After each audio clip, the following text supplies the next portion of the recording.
Our next presenter is Debbie Douglas. The title of her presentation is Settlement Challenges. Debbie Douglas is the Executive Director of OCASI, the Ontario Coalition of Agencies Serving Immigrants, the province-wide network for agencies working with immigrants and refugees. A well-known face in Ontario and across the country, Ms. Douglas champions the issues of women, immigrants, refugees, and racialized communities, with a particular focus on equity and inclusion, particularly the intersections of race, gender, class, sexual orientation, and accessibility, among other issues. Ms. Douglas has had a long history of work in community, nonprofit organizations, and public institution policy development, and in social change movements. Welcome, Debbie.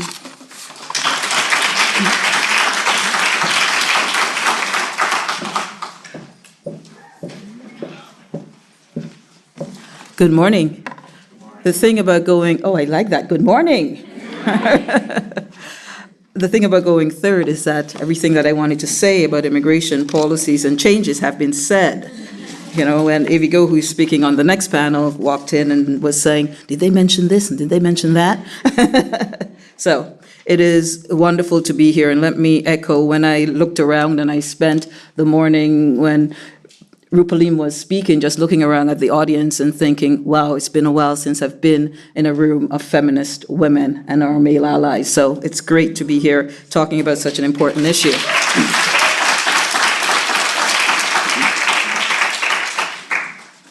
Half of all women in Canada have experienced at least one incident of physical or sexual violence since the age of 16.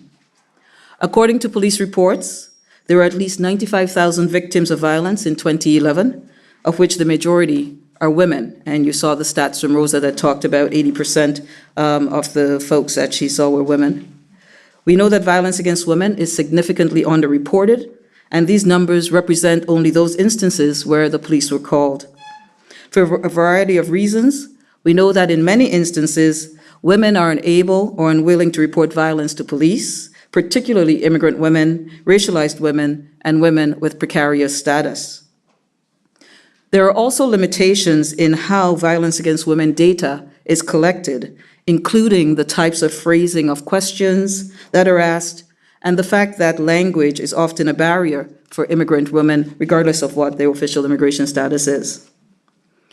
Our understanding of violence against women, and specifically immigrant women, is limited by this lack of accurate data and the resulting limitations of any research that is undertaken.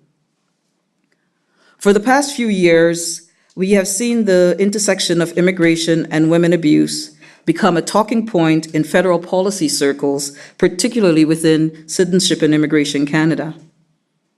The current Minister of Immigration, along with the minister responsible for the status of women, have held a number of roundtables around the topic, how can Canada's immigration program enhance the protection of women? You would think that this heightened interest in addressing violence against women would be welcomed by advocates and others concerned about the deepening misogyny that we witness and many of us experience on a daily basis. And to some extent, the renewed interest is welcomed, as it keeps this important issue on the public agenda. But those of us who have been paying attention and responding with increasing alarm to the ongoing changes to immigration and refugee policies and laws can't help but be suspicious about the kind of changes that may be proposed in the name of protecting women. We remember the tone of the new Citizenship Guide released in 2009, which talked about barbaric cultural practice such as genital mutilation and honor killings. When releasing the guide, the then Minister of Citizenship, Immigration and Multiculturalism said, "It's no secret that we've seen instances of culturally rooted abuse of women, so-called honor killings, forced marriages, spousal abuse, and even female genital mutilation." Notice that the minister does not speak to patriarchy-rooted violence, but instead uses a term culturally rooted, a term increasingly used as a euphemism for immigrant culture. foreign culture, other culture. It posits violence against immigrant women by immigrant men as somehow more violent, more despicable. It plays to the stereotypes of racialized masculinity. By stating these truths, I am in no way intending to minimize the violence experienced by immigrant and racialized women and girls. It is instead meant to highlight the disconnect between the real-world experience of women and the political talking points that furthers a xenophobic, anti-immigrant discourse. We know that women, immigrant, Canadian-born, racialized or non-racialized, experience violence at the hands of men because of one common factor: patriarchy, the unequal power relationships between men and women. And we know, as we've heard from some of our other speakers, that financial insecurity, fear, and uncertainty caused by precarious immigration status, language barriers, limited access to supports like affordable housing and childcare, and the resulting social isolation are the factors that keep women in the abuse. From the time OCASI was founded more than 35 years ago, we have made building sector capacity a priority. That means we've invested heavily in professional development of frontline practitioners, as well as to work with our member agencies to build capacities, to have strong organizational practices that result in effective programs and services to meet the needs of the communities they serve. OCASI has an annual professional conference for frontline workers, and we've been doing so for almost 30 years. We bring together settlement and other immigrant service workers from the member agencies across the province. The country has grown over the last decades from about 100 participants to more than 300 today, which is a measure of its success, but as well an indication of the growth of the immigrant and refugee serving sector. We also offer training workshops periodically, delivered in communities across the province. Over the last few years, we have explored providing training through webinars and through self-directing e-learning modules. Frontline practitioners, as well as managers and supervisors, have consistently identified violence against women prevention as a key priority.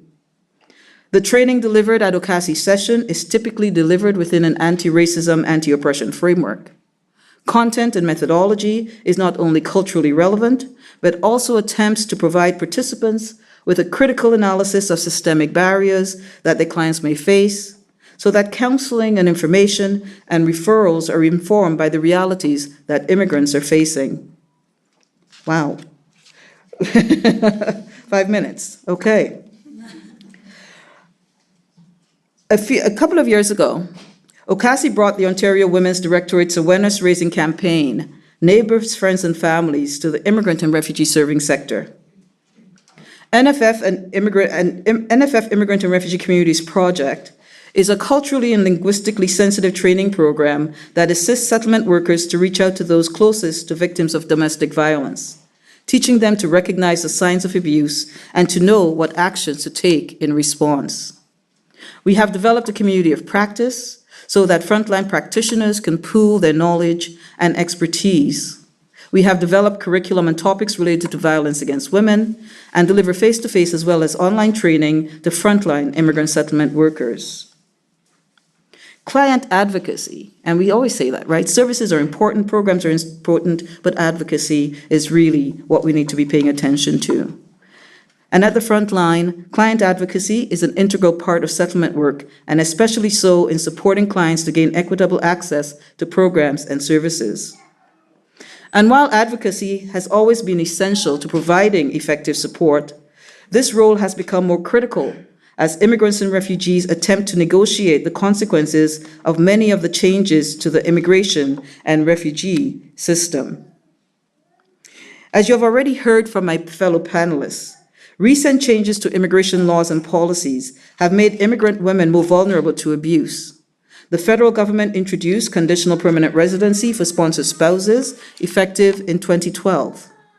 The new rules, as you've heard, impose a period of conditional permanent residence for 2 years for sponsored spouses and partners who have been in relationship of 2 years or less with their sponsors and who have no children in common.